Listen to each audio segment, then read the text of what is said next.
বন্ধুরা, শতাব্দী এক্সপ্রেসের রাতের ডিনার এসে গেছে। আর রাতের ডিনারে আমরা নিয়েছিলাম দুটো ভেজ থালি আর একটা নন ভেজ থালি। থালিতে কী কী আছে তোমাদেরকে সেটা শেয়ার করবো, দেখো চলো। প্রথমে আমি ভেজ থালি খুলছি, ঠিক আছে? ভেজ থালিটা দেখো কী আছে।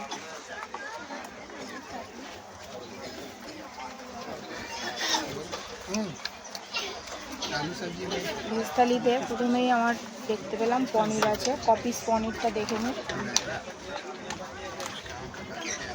ছোটো ছোটো 5 পিস পনির আছে। তার সাথে আছে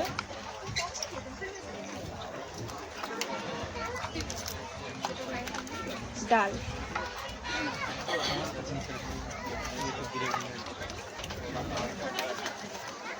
আর মনে হচ্ছে এটা ভাত। একটা রাইস আছে। রাইসের কোয়ান্টিটিটা দেখো, মানে আমাদের খেয়ে পেট ভরে যাবে, যারা একটু বেশি খায় তাদের ক্ষেত্রে একটু অসুবিধা আছে। আর সাথে দিয়েছে দুটো রুটি। কটা রুটি নিয়ে না, মানে আমি আগের কথাটাই বলছি, দুটো আছে। আর কি আছে, আর একটা টক দই। এটা কি দিয়েছে দেখি, মিষ্টিটা।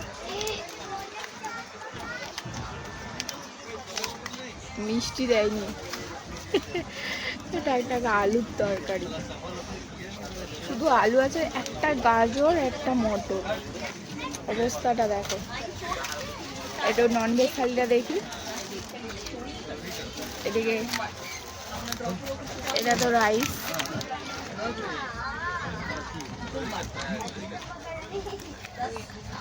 আর ননভেজ থালিতে চিকেনের অবস্থাটা দেখো। মানে মনে হচ্ছে দুটো পনির, সলিড দুটো সলিড দিয়ে গেছে। আর ডাল, আর এটা তো রুটি, আর তাতে এটাও বোঝা যাচ্ছে যেটা একটা আলু।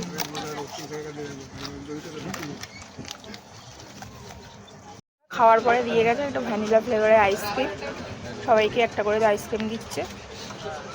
যা দিয়েছে মানে খেয়ে পেট ভরে যাবে সকলের, কিন্তু টেস্ট বা কোয়ালিটি একদম জঘন্য। তো এই ভিডিওটা করার একটাই কারণ যে আমরা আজ প্রায় 3-4 বছর ধরে এই শতাব্দী এক্সপ্রেসে যাওয়া আসা করছি। আর 3-4 বছর ধরে এই একই রকমেরই খাবার, কোনো খাবার চেঞ্জ নেই। মানে ভেজে নেবে পনির তো 2-3-4 পিস, আর নন ভেজে থাকবে চিকেনটাও সলিড। মানে রেল কর্তৃপক্ষ এই জিনিসটাকে দেখা উচিত। এত টাকা করে তো টিকিট নিচ্ছে, পার হেড তো প্রায় 1500 টাকা, আর তার উপর এরকম বিচ্ছিরি খাওয়া দাওয়া। এই ভিডিওটা অনেকটা করে শেয়ার করো লোককে, দেখাও যে কি বিচ্ছিরি খাবার দাবার দেয় শতাব্দী এক্সপ্রেসে। ভিডিওটা ভালো লাগলে শেয়ার করে দিও, লাইক করো, কমেন্ট করো, টাটা।